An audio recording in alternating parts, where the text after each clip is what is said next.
کون سے اوقات میں نوافل پڑھنا منع ہے؟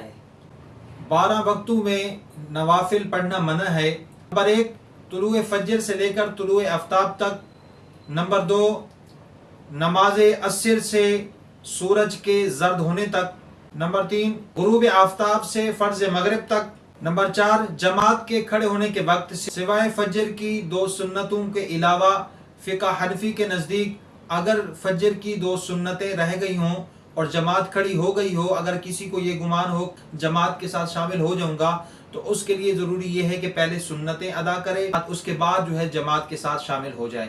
جس وقت امام اپنی جگہ سے جمعے کے خطبے کے لیے کھڑا ہو، اس وقت سے لے کر فرض جمعہ کے ختم ہونے تک۔ نمبر 6، عین خطبہ کے وقت، چاہے وہ خطبہ نکاح کا ہو، چاہے وہ خطبہ نماز کسوف کا ہو، چاہے وہ خطبہ حج کا ہو، چاہے وہ خطبہ